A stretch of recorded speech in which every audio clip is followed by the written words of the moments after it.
J'aimerais vous partager une idée du Bnei Sassra sur l'importance des détails. Il y a une Gemara qui raconte que Rabbi Meir, son métier, c'était d'être sofer. Ça, c'était le métier de Rabbi Meir. Et donc, Rabbi Meir, il va voir son Rav et lui dit, son Rav, il lui dit, t'es sofer? Il lui dit, oui, je suis sofer. Tu n'as pas peur quand tu écris Shema Israël, Hashem Elokeinu, Hashem Echad, peut-être qu'il y a une mouche qui va venir et qui va effacer le dalet de Echad et le rendre un resh. Et le Halenu, c'est-à-dire il va passer de Shema Israël, Hashem est un, à Hashem est Acher et autre. Il lui dit, t'as pas peur de ça? Alors Rabbi Meir lui répond, non, j'ai de l'encre indélébile, j'ai du kankantom, et donc grâce à ça, ça va jamais s'effacer. Donc j'ai pas peur de ça. Donc on voit de cette histoire le détail, qu'est-ce que ça peut faire? Entre un dalet, il y a juste un petit bout en plus, et le resh, c'est juste un petit bout en plus, mais ça va tout changer, tout le sens va être changé. Donc il y a cette différence-là entre le dalet et le resh. Et juste un détail peut changer complètement. Ou bien on est dans le Echad, Hashem Elokeinu, Hashem Echad. Ou bien au contraire, le Halenu, on est dans Hashem Acher.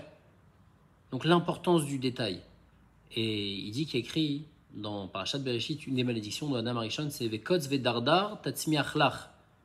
Des ronces et des épines vont pousser. Toi, tu vas planter la terre et il y a des ronces et des épines. Kotz, c'est quoi Kotz? C'est ce petit bout-là. Un Kotz, c'est une épine, c'est un bout. Ce petit bout du dalet en plus, Adam Arishon, il n'a pas fait attention. Alors à cause de ça, dar. C'est quoi dar? Le dalet, il est devenu resh. C'est comme ça qu'on écrit dar. Dalet resh.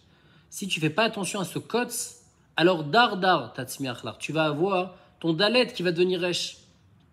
Donc, faut pas croire que le judaïsme, c'est juste les grandes généralités. Il faut être bon avec les gens, il faut faire Shabbat, etc. Mais le judaïsme se joue dans les détails. Et à un détail près, on passe du Echad au Acher.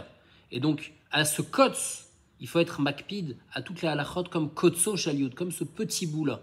À chaque petit détail, il faut faire attention. D'ailleurs aussi, la gematria de kotz, c'est combien? Kouf, c'est 100. Tzadik, c'est 90. Et Vav, c'est 6. 196. Dalet, c'est combien la gematria de Dalet que la lettre? 4. Resh, c'est 200. La différence qu'il y a entre le dalet et le resh, c'est 196. C'est le kotz. Si on fait attention au kotz, on est dans le dalet, on est dans le echad. Mais si chas v'shalom, on ne fait pas attention aux détails, alors on croit, c'est qu'un petit détail. Non. Si on commence par les petits détails, après on arrive à Shema Israël, Hashem Elokeinu, Elo Halenu, au lieu de dire echad, on arrive au acher.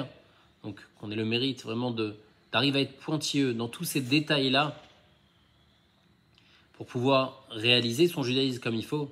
D'ailleurs, j'avais entendu une fois un machal sur ça, peut-être. Il y a, quand on envoie un mail à quelqu'un, tout le monde sait que s'il y a une lettre qui n'est pas bonne, ou s'il y a un point qui est manquant, le mail, il ne va jamais arriver. Là aussi, c'est la même chose. Chaque détail est important dans le judaïsme. Il ne faut pas croire, je respecte en général le judaïsme. Non.